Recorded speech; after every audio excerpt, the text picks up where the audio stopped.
సకల దేవతారూపిణి గోమహాలక్ష్మి సుఖశాంతులు కలిగించే అమృత కరుణాక్షి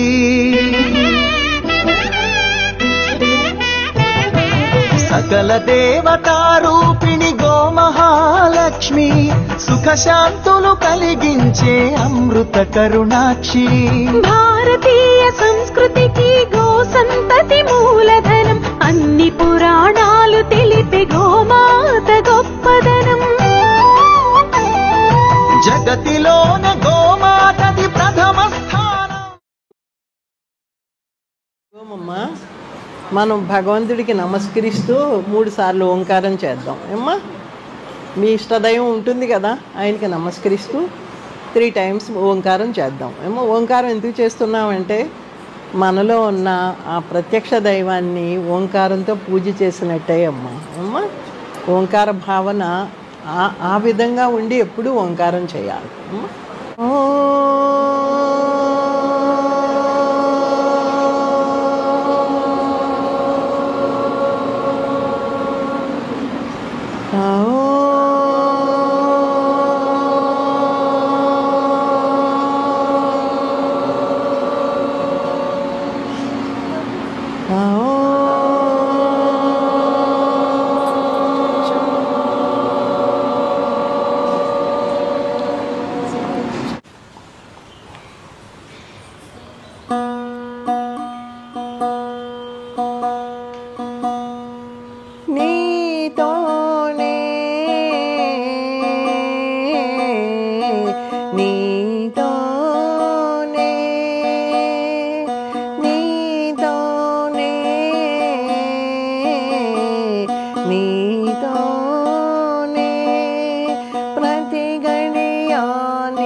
ఇది నాకు ద్వారకలో ఆయన ఇచ్చిన సందేశం, నీతోనే ఉన్నాను అని. అందరిలో ఉన్నాడు ఆయన, కానీ మనతో వ్యక్తమై ఉన్నట్టుగా చెప్పాడు ఆయన. అమ్మా ఆయన లేని చోటు లేదు అమ్మా, అందరిలోనే ఉన్నాడు ఆయన. ఈ బాడీని తను వినియోగించుకుంటున్నట్టుగా నీతోనే ఉన్నాను అన్నాడు. ప్రతి గడియ మనందరితోనే ఉన్నాడు, కానీ మనం లేము అలాగా. ప్రతి గడియ ఆయనతోటి కొంతసేపు పట్టుకుని కొంతసేపు వదిలేసి అమ్మ అలా ఉన్నాం. కానీ ఆయన ఒక్క గడి కూడా మనం వదిలి లేడు భగవంతుడు కదండి. ఒక్క గడి కూడా భగవంతుడు మనల్ని వదిలి లేడు. ఒకవేళ వదిలితే ఏమవుతామండి? చూడండి మరి, అటువంటి కరుణామూర్తి మన జీవనయాత్రకు ఆధారం అతడే ఏమ్మా. అన్నీ ఆయనే. ఆయన్ని ప్రేమించడం కోసం మనం టైం ఎత్తుక్కుంటున్నాం కదా కదండి. మనందరం అంతే కదా. ఆయన్ని ప్రేమించడం అంటే నువ్వు ప్రేమగా ఉండడమే ఆయన్ని ప్రేమించడం అంటే. మనం ప్రేమగా ఉండడమే ఆయన్ని ప్రేమించడం. కానీ ఆ ప్రేమ అందరితోని సమానంగా ఉంటున్నామా మనం? మరి ఆయన అందరితోని సమానంగా ఉంటున్నాడు కదా, నాకు అందిస్తున్నాడు. ఆత్మగా ఉండి ప్రాణం పోస్తున్నాడు, శ్వాస రూపంలో ప్రాణం పోస్తున్నాడు, అన్నీ చేస్తున్నాడు కదా నాతో పాటు అందరికీ. ఏ ఒక్కరికి వదలడం లేదు. ఇది నేను అనుకుంటే మన కర్మను గీతగా గీస్తున్నాడు ఆయన. నేను ఎక్కడున్నాను అనుకుంటే మనం ఆయన ఉన్నాడు, అంతటా ఆయనే ఉన్నాడు. మనం వచ్చేపోయే బొమ్మలే ఇవన్నీ. ఈ దేహాలన్నీ కూడా వచ్చేపోయే బొమ్మలే. నువ్వెప్పుడు శాశ్వతమే. మరణం అనేది దీనికే కానీ మనకి కాదు. కానీ ఇది మనం అనుకుని మానసికంగా దిగులతో జన్మలకి కారణం అవుతున్నాం. ఇది నేను అనుకుని, దేహం నేను అనుకుని. అర్థమైందా? అక్కడి వాడు ఇక్కడి వాడు అంతటా నిండి ఉన్నవాడు ఒక్కడే. అక్కడి వాడు ఇక్కడి వాడు అంతటా నిండి ఉన్నవాడు ఒక్కడే. ఏ నామము జపించినా స్పందించేవాడు ఒక్కడే. ఏ నామము జపించి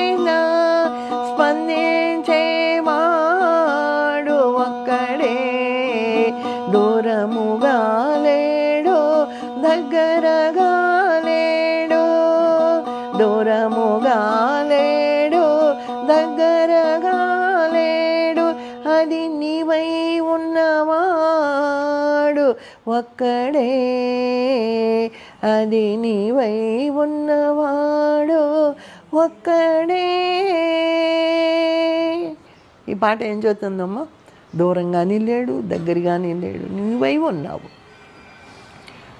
నీవై ఉన్నవాడు ఒక్కడే. అమ్మా అజ్ఞానంతో మనం ఎగిసి పడుతున్నాము. అమ్మ అజ్ఞానం బయటకు వచ్చింది. అమ్మ ఉన్నది అతడే, రెండోది లేదు. అమ్మ అజ్ఞానంతో నేనున్నానని అనుకుంటున్నాను నేను. అమ్మ నేను ఎక్కడున్నానని వెతికితే ఎక్కడా కనిపించాం మనం. అమ్మ ఎక్కడా కనిపించాం మనం. భగవంతుడు అంతటా నిండి ఉన్నవాడు, వెతకడానికి అణువు కూడా లేదు. ఇందులో ఈయన లేడు అనుకోవడానికి. అమ్మ ఏ అణువులైనా నువ్వున్నావేమో వెతుక్కో. అమ్మ ఒక్క అణువులైనా నువ్వున్నావేమో వెతుక్కో. ఎక్కడ లేవని వెతకాలి, నీవు లేని తావేది, మరి ఎక్కడయ్యా నిన్ను వెతికేది. ఎక్కడ లేవని వెతకాలి, నీవు లేని తావేది, మరి ఎక్కడయ్యా నిన్ను వెతికేది. గగనము వైపు చూచితిని, గగనము వైపు చూచితిని, వ్రేలాడే నక్షత్రములకు ఆధారం నీవై ఉన్నావు, మరి వెతికేది ఎక్కడయ్యా. ఎక్కడ లేవని వెతకాలి, నీవు లేని తావేది. ఎగిరే పక్షుల వైపు చూచితిని, ఎగిరే పక్షుల వైపు చూచితిని, ఎగిరే వాడవు నీవేనని, మరి వెతికేది ఎక్కడయ్యా. ఎక్కడ లేవని వెతకాలి, నీవు లేని తావేది. వృక్షముల వైపు చూచితిని, వృక్షముల వైపు చూచితిని, వృక్షములలో పచ్చదనం నీవేనని, మరి వెతికేది ఎక్కడయ్యా. ఎక్కడ లేవని వెతకాలి, నీవు లేని తావేది, నీవు లేని తావేది. జీవుల వైపు చూచితిని, జీవుల వైపు చూచితిని, జీవులలో కదలిక నీవేనని, మరి వెతికేది ఎక్కడయ్యా. ఎక్కడ లేవని వెతకాలి, నీవు లేని తావేది. నేనే నీవని, నేనే నీవని, మరి వెతికేది ఎక్కడయ్యా. ఎక్కడ లేవని వెతకాలి, నీవు లేని తావేది. ఎక్కడ లేవని వెతకాలి, నీవు లేని తావేది, మరి ఎక్కడయ్యా నిన్ను వెతికేది. అమ్మ ఎక్కడో ఉన్నాడని అందరం పరిగెడతాం. అరుణాచలం, శ్రీశైలం, బృందావనం, బదిరి అన్నీ నేను పరిగెట్టాను. అమ్మ ఎక్కడైనా ఆయన దొరుకుతాడేమో. మధురలో పుట్టాడు కదా, బృందావనంలో నడిచాడు కదా ఆయన భగవంతుడు, అక్కడ దొరుకుతాడేమో అని పరిగెత్తాను నేను. అమ్మ అప్పుడు ఆయన ఒక చెంప మీద ఒక్కటేసి నన్ను హృదయక్షేత్రంలో చూడమన్నాడు. పిచ్చిదానా, నీకు నేను ఆధారమై ఉంటేనే నువ్వు బృందావనం మధుర వెళ్ళావు, అన్నీ తెలుసుకోమని. గురుబోధ, అదే గురుబోధ. అమ్మ మనకి తెలియని విషయాన్ని చెప్పేవాడే గురువు. అమ్మ మనకి ఇక్కడ గురువు చెప్పాడు. అమ్మ బాహ్యంలో అనేక మంది గొప్ప గురువులు ఉన్నారు, అక్కడ అవసరమైతే అక్కడ స్వీకరిస్తాము. ఏమో కానీ ఇక్కడ చేస్తున్నాడు కాబట్టి మనకి బాహ్యంతో పని లేకుండా పోయింది. ఇక్కడ ఉన్నాడు కదా అసలైన గురువు, ఒక్కడే గురువు, ఒక్కడే అంతటా ఉన్నవాడు. ఈ గురువులు అందరిలో పనిచేసేవాడు ఆయన ఒక్కడే. ఏమో రెండోది లేదు సుమండి. బృందావనంలో 10 రోజులు 200 మంది ఉంటారు కూడా ఎవరు చేస్తున్నారు? భగవంతుడు తోడే, అది మనం నమ్మాల్సిందే. అంతే, మన గొప్పతనం ఏమీ లేదు. నా చేతిలో గరిటె తింటే నా ఇష్టం ప్రకారంగా తిప్పుతాను కదా, గరిటె తింటే నేను ఆయన చేతిలో గరిటె తిని అనుకోవాలి. ఆయనే తిప్పుతున్నాడు. జీవనయాత్ర అభివృద్ధికి స్వతహాగా ఆయన ఒక్కడే. అంటే మన నిజస్వరూపం తెలుసుకుంటే ఇంక ధ్యానాలతో అవన్నీ పనిలేదు తల్లి. ఈ స్వరూప స్థితిని తెలుసుకోవడానికే ధ్యానం చేస్తాం. ధ్యానంలోనే మనకి కొన్ని ప్రశ్నలకు ఆన్సర్లు దొరుకుతాయి తల్లి. అక్కడ మనం లేవని ఈ జపాలు నామాలు ఇవన్నీ కూడా కొంత మన మనసుని శుద్ధి చేస్తాయి. ధ్యానం అనేది ఆ భగవంతుడి యందు ప్రేమ నీకు తెలియకుండా ధ్యానంలోకి తీసుకెళ్ళిపోతుందమ్మా. మనం కళ్ళు మూస్తే ధ్యానం ఏమీ రాదు. భగవంతుడి యందు ప్రేమ నిన్ను ధ్యానంలోకి తీసుకెళ్ళిపోతుంది. ఒక గొప్పతనాన్ని తలపోసాం అనుకోండి అమ్మా, మనకి తెలియకుండా ఇలా కళ్ళు మూతలు పడిపోతాయి తల్లి. అది ధ్యానం అంటాను. గొప్పతనమే ధ్యానం అంటాను నేను. ఆయన గొప్పతనాన్ని నువ్వు ఎప్పుడైతే తలపోస్తావో, అవునమ్మా, ఆయన గొప్పతనాన్ని తలపోస్తే అదే ధ్యానంగా, ఆ తలంపే ధ్యానంగా. ఆ గొప్పతనం అంటే ఇంకొకరి ద్వారా వ్యక్తం కానిది. అంత గొప్పవాడు భగవంతుడు కాబట్టి అమ్మ మనకి ప్రేమగా ఎక్కుతామమ్మా. ఈ ధ్యానంలో ఇస్తాం. కళ్ళు మూసుకుని కష్టమైందికమ్మా, అప్పుడుగా ఆయన వైపు చూడండి. ఎప్పుడో కళ్ళు మూస్తే మీలాంటి వాళ్ళు చేస్తారులేండి, పర్వాలేదు అమ్మా. అందరికీ కుదరదమ్మా ధ్యానం. మేము ఎవరిని అడిగినా ధ్యానం చేస్తామని అంటారు. ప్రయత్నమే నీది కదా తల్లి. ఒకటే కదా, ఒకటి ఆయనే ఉన్నాడు కదా అమ్మ. చెప్పు, నీతోనే ఉన్నానన్నాడు ద్వారకలో. అని అదంతా రుజువు చేస్తున్నాడు. అది మన గొప్పతనం ఏమీ లేదు. నా జీవితం నీ గీత, నా జీవితం నా గీత నీతోనే. మరి అంత చక్కగా చెప్పాడు చూడండి ఆయన. నువ్వు దాక్కుని లేవు, నేనుగా ప్రకాశించేది నాలో నువ్వే, ఇది నీతోనే. ఒకసారి రామకృష్ణ మఠం స్వామికి భిక్ష పెడుతున్నానమ్మా. ఎప్పుడు ఎవరు మా ఇంటికి మహాత్ముడు వచ్చినా గమ్ముని అందరినీ రమ్మంటాను. చిన్నప్పటి నుంచి అందరినీ, నాకు వివాహం కాకముందు కూడా మా ఇంటికి రండి అని చెప్పేదానండి అందరినీ. రామకృష్ణ మఠం స్వామి భిక్ష 7 అనమాట వచ్చారమ్మా. మా ఇంటికి ఇలా భక్తులు వచ్చినారు, ఒక 50 మంది 60 మంది ఉన్నారు. అందరి భోజనాలు అవుతున్నాయి. రామకృష్ణ మఠం స్వామిని భోజనం చేసి ఆఫీస్ రూమ్లో కూర్చున్నారు వాళ్ళంతా. వాళ్ళు ఏం చేస్తున్నారని ఇలా గుమ్మం దగ్గరికి వెళ్ళి చూస్తే ఒక మహాత్ముడు ఇలా జడలతోటి ఇంత లెక్క ఆ స్వాములు వాళ్ళు మాట్లాడుకుంటున్నారు. నేను ఆ తలుపు దగ్గరికి వెళ్ళి స్వాములు మళ్ళీ ఏమన్నా అనుకుంటారని తలుపు దగ్గరికి వెళ్ళాను. వెళ్ళేసరికి ఒక మహాత్ముడు ఇంత లెక్క దర్శనం ఇచ్చాడు. ఇలా జడలతో ఉన్నాయి, బాగా పక్క నవ్వుతూ అదృశ్యమైపోయాడు ఆయన. రామకృష్ణ మఠం స్వామినికే కనిపించలేదు, అది నాకు కనిపించింది అదే రూమ్లో. తర్వాత ఒక ఆవిడ కొంచెం బ్రాహ్మణుడు 35 ఉన్నారు, ఒక 60 ఏళ్ళు అలా ఉంటాయి. చిన్న సంచి పట్టుకున్నారు. పట్టుకుని గబగబా ఇంట్లోకి వస్తున్నారు. ఇంట్లోకి వచ్చేటప్పుడు చాముండి అని అక్కడ మా ఇంటి దగ్గర ఒక అమ్మాయి బాగా సేవ చేసేది, ఇలా భోజనాలు ఎప్పుడు అంటారు. ఆ అమ్మాయికి బాగా జ్వరం వచ్చింది. అది చెప్పడానికి చెప్పి ఆంటీకి చెప్పి వెళ్ళిపోతానని చెప్పి తను గుమ్మల ఈ అమ్మారు తను ఒకేసారి ఆ గుమ్మల్లోంచి లోపలికి వచ్చారు. ఈ బ్రాహ్మణ అన్నాను చూసారా, వచ్చినప్పుడు ఈ శరీరం అమ్మాయికి తగిలి జ్వరం తగ్గిపోయింది. రాత్రి 10 వరకు నుండి సేవ చేసి వెళ్ళింది అమ్మాయి. ఆవిడ తగిలింది, ఆవిడ గొప్పదనే అమ్మాయికి తెలియదు, జ్వరం తగ్గింది అంతే. తర్వాత నేను వచ్చిన వాళ్ళు పర్సులు ఈ బెడ్రూమ్లో పెట్టి తాళం వేస్తున్నానమ్మా. ఆ బ్రాహ్మణావిడిని భోంచేయమన్నాను. భోంచేయండి అమ్మ, అందరికీ నా చేతులతో ఇంటి దగ్గర పెట్టేదాన్ని, ఎందుకు ఆడావిడిగా ఉండి ఆవిడనే భోంచేయమన్నాను. ప్లేట్ తీసుకుని ఒక ముద్ద ఆవిడ ఇలా పెట్టుకోవడం చూశానమ్మా.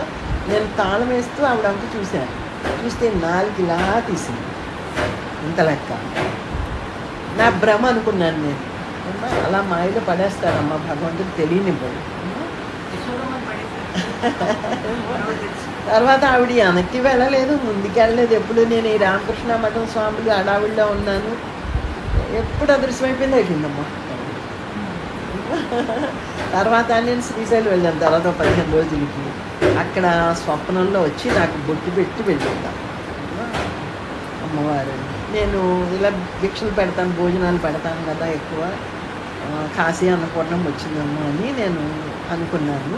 కానీ గంగోత్రిలో ఒక మాతాజీ చెప్పారు, నువ్వు అనుకున్నట్టు నా హిస్టరీ అంతా చెప్పేసి ఇది కూడా చెప్పిండారు. నువ్వు అనుకున్నట్టుగా కాశీ అన్నపూర్ణమ్మ కాదు, శ్రీకృష్ణుడు ప్రతిరూపమైన కాళికామాత వచ్చింది అని. 4 కూడా సరిపోయింది సార్. అదొక గొప్ప అనుభూతి అమ్మ. అలాగే ప్రతి కృష్ణాష్టమికి భగవంతుడి దర్శనం అవ్వడము, సందేశం ఇవ్వడము, ఎప్పుడు కృష్ణుడితో అమ్మ అనిపించుకోవాలని ఉండేది ఎప్పుడు. ఆ పాటలు ఎక్కువ వచ్చేసి నాలో వచ్చి అమ్మ అని పిలు బాబా, ఈ కోరిక నెరవేర్చబా అని. అలా ఎన్నో పాటలు పాడుకున్నాను నేను. ఏదో యశోదమ్మనైనట్టు, ఆయన కృష్ణుడు నా కొడుకు అయినట్టుగా ఆ మోహంలో నా జీవితం పిచ్చిగా ఉందమ్మా, చాలా పిచ్చిలో ఉన్నాను నేను. భగవంతుడి తప్పించి ఏమి వద్దు. అదే టైంలో నాకు చాలా బంగారం ఉండేది. ఒక్క గుడ్డుల జాతి తీసుకుని తాడు కూడా ఇచ్చేసాను అందరికీ. పసుపు తాడు కట్టుకున్నాను. తర్వాత మళ్ళీ మా వారు చేయించారు. తాడు కూడా లేకుండా ఉండండి అనుకుంటారని ఆయన చేయించారు. మళ్ళీ అసలు నాకు ఏది వద్దు, కృష్ణుడు ఒక్కడే చాలు. ఇన్ని చెవులుకుండి చెవులు పెట్టుకుని అన్ని ఒక 20 రోజుల్లో మొత్తం పంచి పెట్టేశానమ్మా. వాళ్ళు ఏమనలేదు నన్ను, నేను వాళ్ళు అడగలేదు మళ్ళీ చేయించమని. ఈ తాడు ఒకటి చేయించారు. తర్వాత మా పిల్లలే 4 గాజులు అయిపోయింది. 3 సార్లు చేశారు, 3 సార్లు ఇచ్చేసాను అమ్మ అందరికీ. ఇప్పుడు ఇస్తే ఇంకా ఏమీ వాళ్ళు ఇవ్వరు, ఈ 4 ఉన్నాయి. ఇది కూడా దేవుడు వదిలేక ఎవరికి చెప్పారు అడిగిరికమ్మ, వాళ్ళు వద్దున్నారు కాబట్టి చెప్పాను నేను. అలా కృష్ణుడి తప్పించి ఏది వద్దు మనకు, ఆయనే కావాలి. అది ఒక పిచ్చి, చాలా పిచ్చి అమ్మ. అది అన్నీ పంచిపెట్టేసింది కొన్ని రోజులు, అన్నీ విపరీతంగా ఏది వద్దు మనకని. నా ఇష్టం వచ్చినట్టు నా అందుబాటులో ఉన్నది ప్రతిదీ చేసేస్తాను. అలా వాళ్ళ దగ్గర ఎక్స్ట్రా డబ్బులు ఇచ్చి చేయటం కాదు, నేను నాకు అందుబాటులో నాకు వాళ్ళు ఇచ్చి నా బంగారం గురించి వాళ్ళు అడగలేదు. నేను శుభ్రంగా మా అమ్మాళ్ళు పెట్టింది అది ఎక్కువ, అన్నీ పంచిపెట్టేశాను. హాయిగా ఉన్నాను, పసుపు తాడు వేసుకున్నాను, హాయిగా ఉన్నాను. ఎంత హాయిగా ఉందో అమ్మ. కృష్ణుడిని పట్టుకుంటే హాయిగా ఉంటామని తెలిసింది అప్పుడు. మా అమ్మ మళ్ళీ చాలా ఏడ్చింది, గాజులు వేసుకోమ్మా ఇది అని విపరీతంగా ఏడ్చింది అమ్మ కూర్చుని. అప్పుడు మళ్ళీ వేసుకున్నాను, లేకపోతే ఇట్టి గాజులతోటే ఉన్నాను కొన్నాళ్ళు. ఎక్కువ గాజులు వేసుకున్నాను. అమ్మ ఏడ్చిందని మళ్ళీ ఇలాంటివన్నీ తీసేస్తాడమ్మా ఆయన పట్టుకుంటేది. నన్ను అమ్మ అని పిలవ్వా కృష్ణ అని ఎన్నో పాటలు పాడుకున్నానమ్మా. చాలా వచ్చేసి అలా వచ్చేస్తూ ఉండే ఈ లోపల నుంచి. కృష్ణాష్టమి నాడు నాకు ఏదో ఒక అపురూపమైన వరాన్ని ఇచ్చేవాడు ఆయన. నేను అడగలేదు వరాలు అడగకూడదని నేను అడగలేదు. కృష్ణాష్టమి అంతా అయిందమ్మా. రాత్రి 12 అయింది, పడుకున్నాను. 12:30, 1 గంటకి లోపల నుంచి అమ్మా అని పిలిచాడమ్మా. అది ఈ జీవితంలో చాలా గొప్పది. నా అమ్మా అని ఒక పురుషుడు గొంతు లోపల నుంచి కొట్టేసిందమ్మా. లేచుకొచ్చింది ఒక్క నిమిషం. అంటే ప్రతి కృష్ణాష్టమికి ఆయన ఏదోటి ఇస్తాడు. ఈసారి నాకు ఏ నిదర్శనం లేదు, నోరు మూసుకుని ఉండమన్నట్టున్నాడు అనుకున్నాను నేను. కానీ ఈ అమ్మ అనే ఒక పిలుపు ఆయనతోటి పిలిపించుకున్నానమ్మ. మళ్ళీ ఇంకొకసారి మాకి తిరిగిగా అమ్మ భగవంతుడు అమ్మ అన్నాడు. మళ్ళీ మాయ కృష్ణ అని పాడు అని అడిగాడు ఆయనే. నాకు రాధయ్య కృష్ణ అని రాంది, నేను ఎలా పాడతాను అన్నాను. లేదు నీకు వస్తుంది పాడు. అలాగా ఆయనతో 10 నిమిషాలు యుద్ధం చేశానమ్మా లద్దట్లోని. మరి ఇది ఇంతకు మించిన వరం ఉంటుందంటారా? నేననేది భగవంతుడి యొక్క మాట కానివ్వండి, భగవంతుడి యొక్క ప్రేమ కానివ్వండి, ఏదైనా దాన్ని మించిన గొప్పతనం ఈ సర్వ సృష్టిలో ఏదీ లేదు. ఒక్కటే నిన్ను పునీతం చేసేది. మిగతా వాసనలన్నీ కూడా జన్మలు ఇచ్చేవే. నా మొగుడు అనుకున్నా, నా పిల్లలు అనుకున్నా, నా ఇల్లు అనుకున్నా, వాసన నీలో ఏమాత్రం ఉన్నా జన్మకి నువ్వు వచ్చేస్తావంతే. ఒక్క భగవంతుడిని నువ్వు ఏ విధంగా ప్రేమించు, పతిగా ఊహించు ఏమ్మా, లేదా కొడుకుగా ఊహించు, లేదా నీ ఇష్టం ఎలాగైనా ఊహించుకో ఆయన్ని అమ్మ. అది మటుకి తపస్సు అమ్మ. వాసనలు ఆయన పట్టుకుంటే అన్ని వాసనలు అవే పోతాయమ్మా. మనం కష్టపడి ఏం వదలక్కర్లేదు. వాసనారహితుడిని పట్టుకుంటే మనం కూడా అలాగే అవుతాం. సరిగ్గా పట్టుకోక వచ్చిన రోగాలు ఇవన్నీ కూడా సరిగ్గా పట్టుకోకుండా ఉన్నాం కాబట్టి మన జీవనయాత్ర ఇలా ఉంది. రోజులు చక్కగా ఆయన్నే చూడండి. పొద్దుటే ఆ పువ్వులు అవి పెట్టుకుంటాను, రోజు పెట్టుకుంటాను. ఈ రోజని ఆ రోజని ఏం కాదు, ఎంతో ఆనందంగా పరవశించిపోతాను నేను. అక్కడ ఆయన విగ్రహంగా ఉన్నాడు. ఆయన ఏం విగ్రహం కాదు, కానీ నా ఆనందం అక్కడ రమిస్తుంది. అది ఏమో అది ఏమన్నా ఇతరులకి ఆన్ చేసేదా? అలా ఎంజాయ్ చేయండి. ఏ పని చేసినా ఆయన ఉంటేనే కదా నువ్వు చేస్తున్నావు. సరే వాళ్ళంతా కూడా రమణుడు, రామకృష్ణుడు, వివేకానందుడు, మీరాబాయి, త్యాగయ్య, రామదాసు వీళ్ళంతా ఆత్మజ్ఞానులే కదా తల్లి. భక్తులే జ్ఞానులు అయిపోయారు. కృష్ణ అంటే చాలు, ప్రేమగా పిలవాలి. అయితే యశోదమ్మ పిలిచినట్టుగా పిలవాలి. ఆయన ప్రేమిస్తే మనకు అన్నీ తెలియబడతాయి. ఇతరుల నోటంతా వచ్చిన వాక్యం ఆయనదే. ఇతర గురువులు ఎంతమందో బోధ చేస్తున్నారు, అక్కడ ఇంకొకటి పలకడం లేదు. అక్కడ ఎవరి గురించి అయితే చెప్తున్నారు అక్కడ వాడు నీ దగ్గరే ఉన్నాడు కదా అని చూడడం అలవాటు చేసుకుంటే ఆ బోధ అంతా ఇక్కడే ఉంది కదా తల్లి. మనకు అది చూడడం అలవాటు కాక పదే పదే మనం పరుగు పెట్టుకున్నాం. ఎవరి నోటి ద్వారా వచ్చినా నీ దగ్గర ఉన్నవాడు చెప్పిందే సుమ్మండి. ఇంకొకటి వచ్చి చెప్పడం లేదు అక్కడ. అది నా దగ్గరే ఉన్నాడు కదా ఆయన. ఎవరి గురించి విన్నావు? నీలో ఉన్నవాడి గురించే కదా విన్నావు. అది నా సొత్తే కదా, నా దగ్గరే ఉంది కదా. ఆయనతో నేను హాయిగా ఉంటానని అనుకుంటున్నావా నువ్వు?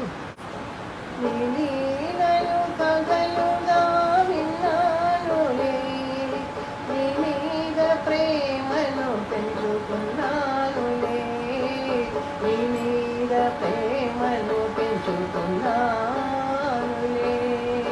విరినే ఎత్తిన వాడవని విన్నానులే, విరినే ఎత్తిన వాడవని విన్నానులే. సర్వ సృష్టిని మోస్తున్న వాడవని తెలిసిందిలే, తెలిసిందిలే. నీ లీలలు కథలుగా విన్నానులే, నీ మీద ప్రేమను పెంచుకున్నానులే, నీ మీద ప్రేమను పెంచుకున్నానులే. వెన్నను దోచిన వాడవని విన్నానులే, వెన్నను దోచిన వాడవని విన్నానులే. సర్వ ప్రాణులకు ఆహారాన్ని అందించు వాడవని తెలిసిందిలే, తెలిసిందిలే. నీ లీలలు కథలుగా విన్నానులే, నీ మీద ప్రేమను పెంచుకున్నానులే, నీ మీద ప్రేమను పెంచుకున్నానులే. చెరసాలలో జన్మించినామని విన్నానులే, ఈ దేహమనే చెరసాల నుంచి ముక్తిని ప్రసాదించడి వాడవని తెలిసిందిలే, తెలిసిందిలే. ఈ చివరి వాక్యానికమ్మా మొన్న గీతా ఉపాధ్యాయులు వాళ్ళ ఇంటికి వచ్చారే, గీతా మాస్టర్స్ వచ్చారు సౌజన్య వాళ్ళ ఇంటికి. ఈ మాట నేను ఇప్పటి వరకు ఎక్కడా వినలేదమ్మా. చెరసాలలో ఆయన జన్మించిన దానికి ఎంత చక్కటి ఉపమానం చెప్పావమ్మా. ఈ దేహం నేను అన్నాను, ఆయన చెప్తేనే చెప్పానయ్యా, నాకేమీ తెలియదు, నిజంగానే నాకేమీ తెలియదు. నాకు తెలుసు అని చెప్తే నేను ఆయనకి చాలా దూరం అయిపోతాను తల్లి. నిజంగా నాకు ఏమీ తెలియదు, ఏమీ తెలియదు. ఈ దేహం అనే చెరసాల నుంచి ముక్తిని ప్రసాదించని వాడదని తెలిసింది నాయన. నువ్వు జైల్లో పుట్టడం ఎందుకు? నేను జైల్లో బంధింపబడి ఉంటే దీన్ని వదిలే కదమ్మా ముక్తి కావాలని కోరుకుంటున్నాం మనం అంతా కూడా. నువ్వు బంధింపబడ్డావా? ఆయన చెరసాలలో పుట్టాడా? అలాగే గిరినే ఎత్తినవాడు అనుకున్నాను. నువ్వు భగవత్ చిన్న ఇది ఎంత బరువు. ఇప్పుడు ఏ మహాత్ములైనా ఒక 1000 మనకు రాయన ఏమంటే మాస్తారా అమ్మ? ఆయన 32 కిలోమీటర్లు గిరిని చిటికినందుకు ఎత్తేసాడు మానవుడిగా వచ్చి. ఎటువంటి మహాత్ములైనా చెప్పండి, మోస్తారా? భగవంతుడు మానవ రూపంలో తిరిగాడు కాబట్టి నువ్వు చిన్న కొండనే ఎత్తావు అనుకున్నాను. అది నువ్వు భగవంతుడు కాబట్టి అంత 32 కిలోమీటర్ల పర్వతాన్ని ఎక్కేసావు. ఎన్నో ఊళ్ళు జనాలందరికీ కూడా రక్షణ కల్పించావు. అదంతా చిటికిన వేలు మీదే మోసావు నువ్వు. కానీ నిన్ను ప్రేమిస్తే నాకు తెలిసింది సర్వ సృష్టిని మోస్తున్నాను. మనందరినీ కూడా మోసేవాడు ఆయన ఒక్కడే తల్లి. ఇన్ని కోట్లాది గెలక్సీలు కూడా మోసేవాడు ఆయన ఒక్కడే తల్లి.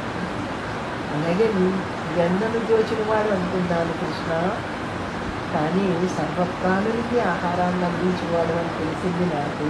నిన్ను ప్రేమిస్తేనే కదా ఈ విషయం నాకు తెలిసింది. బృందావని కృష్ణ, నిన్ను ప్రేమించాను. సర్వ సృష్టి నిండిపోయిన నువ్వు సర్వప్రాణులకి, మనందరినీ 84 లక్షల జీవరాశుల్ని భూమికి పంపించి మనకన్నా మనం తినే ఆహారాన్ని ఆయన సృష్టి చేసి పంపించాడమ్మా. పక్షులు ఏమి తింటాయి, జంతువులు ఏమి తింటాయి, మనుషులు ఏమి తింటారు, ఇది ఏమి తింటుంది, అన్నింటికి ఆహారాన్ని సృష్టి చేశాడు. భగవంతుడు గొప్పతనాన్ని ఈ విధంగా ఆలోచన చేయండి అమ్మ. మేము ఇది చేస్తాం అది చేస్తామని కదా, మీకు చేసేదన్నీ ఆయనే. నువ్వు చేసుకునేది ఏమీ లేదు, ఏమీ లేదు, అన్నీ చేసేది ఆయన. చెరసాలలో జన్మించామనుకున్నాను కానీ ఈ దేహం అనే చెరసాల నుంచి ముక్తిని ప్రసాదిస్తున్నావు నువ్వు. నిన్ను పట్టుకుంటే చాలు నాకు జన్మ రాహత్వం వస్తుంది. ఇంత గొప్పవాడినా ఇన్ని జన్మలకి దూరం చేసుకుంటున్నావమ్మా మనం. నీకు లేచిన కానించి నిద్రలోకి వెళ్ళి వరకు నీ మొగుడి నీకు నిద్రని తీసుకొస్తాడా అమ్మా? నిద్రలోకి నీ అంతా నువ్వే జారిపోతున్నావు కదా ఆయన ఒడిలోకి. అప్పుడు కూడా ఆయనతోనే ఉన్నావే నువ్వు అమ్మా. ఏమిటమ్మా మన ఇంటి గొప్పతనం అమ్మా? ఎప్పుడు ఎక్కడ కూర్చున్నా ఒక భగవంతుడి గొప్పతనమే మాట్లాడండి. ఎందుకంటే ఆయన లేని గడియ నువ్వు లేవు. భగవంతుడు ఎందే ఉండాలి ప్రేమ. ఈ ఇంట్లో నువ్వు డ్యూటీ చేసుకో, భగవద్గీత చెప్తుంది కర్మ చేయమంటుంది అమ్మా. కర్మను వదిలేయమని చెప్పడం లేదు, ఏ మహాత్ముడు చెప్పడు అమ్మా. అలాగే పవిత్రమైన గ్రంథమైన శ్రీకృష్ణుడు భగవద్గీతలో కూడా అదే చెప్పాడు, నీ డ్యూటీ నువ్వు చేసుకో, మంచితో నీ డ్యూటీ ఏముందో అది చెయ్యి. చేయించేవాడు ఎవరో తెలుసుకోమని ఆయన ఉంటామో చేయించేవాడిని తెలుసుకోవడం కోసమే మనకి జన్మ వచ్చింది. అది వదిలేసి అన్నీ నేనే బాగా వండాను, నేనే బాగా చేసాను, అన్నీ నాకు నేనే చేశాను, నేనంటే వెళ్ళిపోతున్నావు కొన్ని జన్మలకి దూరం. అడగండి తల్లి.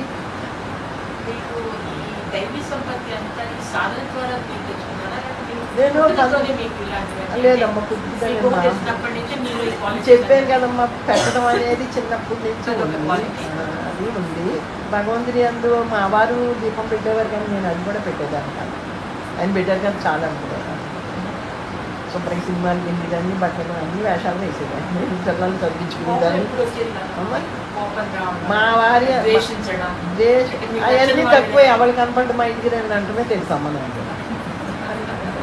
చిన్నప్పటి నుంచి ఇంకా తెలియదు, ఏం తెలియదు అంట. ఇతరులు మనసుని గ్రహించి వాటి మన మీద ద్వేషంతో మాట్లాడుతున్నారు, అలాంటి గ్రహించి తక్కువ అమ్మ. కొంతమంది గ్రహిస్తారు అలాంటివన్నీ, అప్పుడు తెలియదు నాకు, ఇప్పుడు తెలియదు. ఇప్పుడు నాకు అసలు అనవసరం అనుకోండి. అప్పుడు కూడా నాకు ఇటువంటి జీవితం లేదన్న. ఏదో పని వాళ్ళు పెట్టుకోవడం, ఎవరైనా కొంచెం పెట్టడం అనేది మరి భగవంతుడు ఇచ్చిన కొరకు, లేకపోతే మా తండ్రి గారు తాతగారికి వచ్చిందో అది ఏమైనా కావచ్చు. నా గొప్పతనం అయితే ఏమీ లేదు. ఏమైనా ఉందేమో ఒకప్పుడు, ఇప్పుడు ఏమీ లేదు. అందరినీ భగవంతుడు. నేను ఈవేళ భగవంతుడు నాకు షిరిడి సాయిబాబా దర్శనం ఇచ్చాడమ్మా. ఈవేళ షిరిడి బాబా దర్శనం ఇచ్చాడు. బాబాకి అన్నదానాలు చేస్తారు కదా గుళ్ళు, అదంతా కూడా బాగా అన్నదానాలు, ఇంట్లో భజన్స్. ఆయనలో పెయింటింగ్ వేయించుకున్నాను, ఆఫీస్ రూమ్లో ఉంటుంది అది. ఒక 10 నెలలు బాబా అంటే చాలా పిచ్చిగా ఆయన నామం అది చేశాను. ఆ టైంలోనే కృష్ణతత్వంలోకి వెళ్ళిపోయాను. చాలామంది బాబా భక్తులు కృష్ణ ఇందులోకి వచ్చేస్తారు. నేను కొంతమందిని చూశాను అలా నా అనుభవంలో. అదే కృష్ణుడు అంటే అనంతమైన చైతన్య పురుషుడు. ఏదైతే చెప్పుకుంటున్నామో ఈశ్వరూపం అని, ఈశ్వరూపం అతడే మనలో వ్యక్తమై ఉన్నాడు. ఈ శూన్యం అంతా నిగూఢంగా ఉన్నాడు భగవంతుడు. అందుకని ఇక్కడ పట్టుకోమని చెప్తాను. ఇక్కడ పట్టుకోలేము, ఇక్కడ పట్టుకోవచ్చు. ఎందుకంటే నీలో ఉన్నాడు ఆయన ఆత్మ, ఇక్కడ ఉన్నాడు అంతటా. కానీ ఏమైనా తెలుస్తుందా మనకి? అది తెలియడం లేదు కదా.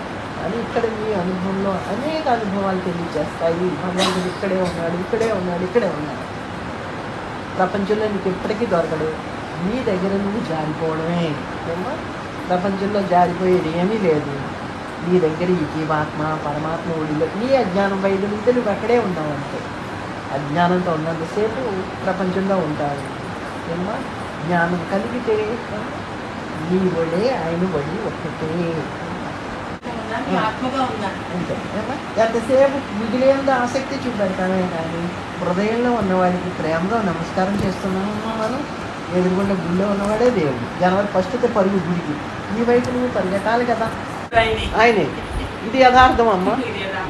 నా అనుభవంలో తెలుసుకున్న సత్యం. ఎందుకంటే ఒక్క గడి కూడా ఆయన నీకు తోడు లేకుండా నీ జీవనయాత్ర లేదు. అది అజ్ఞానం కానివ్వు, జ్ఞానం కానివ్వు. అప్పుడు కూడా ఉన్నాడు అనేది చాలా గొప్ప విషయం కదా.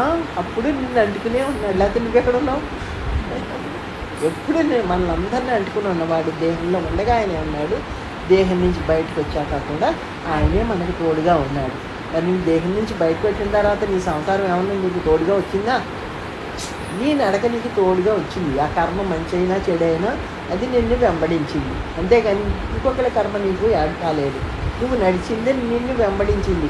ఇది నేను గాయత్రమ్మ అనుకుంటే ఈ గాయత్రమ్మగా ఏ పని చేసినా అది వెంబడిస్తుందమ్మా నన్ను. అమ్మా నేను ఎక్కడున్నాను అనుకుంటే అవి ఇక్కడే వదిలిపోతాం. ఇక్కడే తెలుసుకోవాలి, ఈ దేహంలో ఉండగానే తెలుసుకోవాలి. మనం దేహం వదిలిన తర్వాత కృష్ణ అనలేవు నువ్వు. ఆయన నీకు తోడుగా ఉన్నా ఆత్మకి ఏదీ లేదు. అందుకని ఈ దేహంలో ఉండగా ఈ మానవ దేహమే అత్యద్భుతమైనది. ఇక్కడ ఉండగానే తెలుసుకోండి, దీన్ని జారు విడిచిపోవద్దు. ఏ కుటుంబం కోసం నువ్వు భగవంతుడిని వదిలేసావో అదే కుటుంబం నీకు మరు జన్మలో రాదు. ఇంకొక కుటుంబం తన్నేవాడు వస్తాడు, తాగేవాడు వస్తాడో మనకి తెలియదు. నీ వాసనలు బట్టి వాడు దొరుకుతాడు. అదే భగవంతుడి పట్టుకున్నాం అనుకోండి, ఎప్పుడు ఆనందంగా ఉంటాం కదా తల్లి. వికసించే పుష్పంలా ఉంటాం, వాడిపోయే పుష్పంలా ఉంటాం. ప్రతి గడియ వికసించే పుష్పంలా ఉంటాం, ఆనందంగా ఉంటాం. చూసేవాళ్ళ దృష్టిని ఆకర్షిస్తాం. నీకు నువ్వుగా పువ్వుగా మారితే ఇవన్నీ మన చేతిలోనే ఉన్నాయమ్మా, ఎవరో ఇచ్చేది కాదు. నువ్వు భగవంతుడి యొక్క గొప్పతనాన్ని తెలుసుకుని ఆ పరమాత్మని ప్రేమించడమే తప్పు. అవన్నీ అవే ఆ యొక్క ప్రేమే వాటినన్నీ వదిలేటట్టు చేస్తుంది. భగవంతుడు చూడమ్మా, నాకు శ్వాసనిస్తున్నాడు, నీకు ఇస్తున్నాడు, అందరికీ ఇస్తున్నాడు. అలాగే హంతకుడికి ఇస్తున్నాడు, దొంగకి ఇస్తున్నాడు. వీడు దొంగడు హంతకుడని వదిలేశాడు. ఆయన కర్మని నీకు వదిలేశాడు. తాను డ్యూటీ అందరికీ సమంగా పంచాడండి భగవంతుడు. చూసారా, గాలి, నీరు, అగ్ని, భూమి, ఆకాశం, శ్వాస ఇవన్నీ అందరికీ సమంగా ఇచ్చాడు. అది ప్రేమ అంటే అది అమ్మా. అందరికి సమంగా ఇచ్చాడు. నీ వాసనల్ని నీకు వదిలేశాడు. అర్థమైందా తల్లి? దేవాలయం ఇదే. బయట దేవాలయంలో దేవుడు ఉన్నంతసేపు ఇది దేవాలయంగా మనం గుర్తింపబడమమ్మా. అసలు దేవాలయం ఇదే తల్లి. స్వయంభూ క్షేత్రం కూడా ఇదే. ఎందుకంటే ఇక్కడ వ్యక్తమై ఉన్నాడు భగవంతుడు. అక్కడ నువ్వు చేసిన వాడు ఉన్నాడు, ఇక్కడ నిన్ను చేసిన వాడు ఉన్నాడు. అందుకనే దేహమే దేవాలయం. ఎప్పుడు ఇది దేవాలయంగా మారుతుందంటే నీ అజ్ఞానం వైదొలిగితే దీన్ని మించిన దేవాలయం ఈ విశ్వంలో ఎక్కడా లేదు. ఏమో ఇక్కడ వ్యక్తమై ఉన్నాడు ఆయన. అప్పుడు నీ దేహమే కాదు, 84 లక్షల జీవరాశుల యొక్క దేహాలన్నీ కూడా స్వయంభూ క్షేత్రాల్లాగా నీకు తెలుస్తాయి తల్లి. ఎందుకంటే ప్రతి జీవిలో ఉన్నవాడు ఆయన ఒక్కడే. స్వయంభూ క్షేత్రం ఒక జీవుడే అంతే. జీవుడికి అంత గొప్ప స్థితి ఉందమ్మా. నేను జీవుడిని కాదు, నన్ను నడిపేవాడు భగవంతుడు ఉన్నాడు అనుకున్నప్పుడు ఇది స్వయంభూ క్షేత్రం అమ్మ. ఇది ఎప్పుడైతే స్వయంభూ క్షేత్రం అని నువ్వు తెలుసుకుంటున్నావో అన్ని స్వయంభూ క్షేత్రాల్లా కనిపిస్తాయి. ఎందుకంటే ఆ లోపల పరమాత్మ ఉన్నాడు కాబట్టి అమ్మా. నీకు ఇది తెలిసినప్పుడు అవన్నీ కూడా తెలియబడతాయి. మిగతా జీవులకి తెలియబడవు సుమండి, ఒక్క మానవ దేహానికే అమ్మా. 84 లక్షల జీవరాశుల యొక్క అస్థి పంజరాలు ఏమో స్వయంభూ క్షేత్రాలే. ఈ క్షేత్రాల్లోనే ఆయన వ్యక్తమై ఉన్నాడు తల్లి. ఇది పరమ సత్యం అమ్మ. ఇక్కడ అంతా నిగూఢంగా ఉన్నాడు. నీ దగ్గర ఆయన గొప్పతాన్ని తెలుసుకోగలవు కానీ శూన్యంలో తెలుసుకోలేవు. నీ దగ్గర తెలుసుకోగలవు. అదే అమ్మ ఆధ్యాత్మిక ప్రయాణం. భగవంతుడు ఎక్కడున్నాడు? ఆయన్ని ఎలా పట్టుకోవాలి? ప్రేమ. చక్కగా ప్రేమగా ఉండండి అమ్మ. ఏమైనా పర్సులో డబ్బులు తీసి ఖర్చు పెట్టాలా? ఇంకా ఖర్చు పెట్టాలి, డబ్బులు ఉంటే ఖర్చు పెట్టండి, పర్వాలేదు, నీకు లేదమ్మా. లేకపోతే ఇంకొకళ్ళు పెడితే తిని, ఉంటే నలుగురికి దాన ధర్మం చెప్పు. అలాగే త్యాగం అంటే అదే తల్లి. భగవంతుడు మనకిస్తే 10 మందికి పెట్టకపోతే బొట్టుకేలు వేస్తాడమ్మా. ఆయన తప్పకుండా వేస్తాడు. నీ దగ్గర డబ్బులు దాచుకునే ఆశలు వేయద్దాన్ని అమ్మా. అలాగే నీకు లేదా నువ్వు ఇంకొకళ్ళ ఇస్తే తీసుకుని తినమ్మా, తప్పేమీ కాదు. మనకు లేనప్పుడు మనం స్వీకరించవచ్చు, మనకుంటే అలాంటి వాళ్ళకి 10 మందికి పెట్టుకోవచ్చు. ఈ ప్రయాణాలన్నీ కూడా నీ దగ్గరగా ఉన్నవాడిని తెలియచేస్తాయి తల్లి, ఆయన ఒక్కడే ఉన్నాడని. అందుకని నీకు నువ్వుగా అన్నీ నేను ఏమీ చేయని ఇలాగే కూర్చుంటానంటే ఎన్ని జన్మలు ఎత్తున అలాగే వస్తావు. ఇలా కూడా రావు, పురుగు పుట్ర కింద వస్తావు. జన్మ వచ్చింది కాబట్టి అమ్మా దీన్ని సద్వినియోగం చేసుకోవాలి మనం. అందరితోని ప్రేమగా ఉండాలి తల్లి. జై శ్రీకృష్ణ. 3 times ఉంటాం.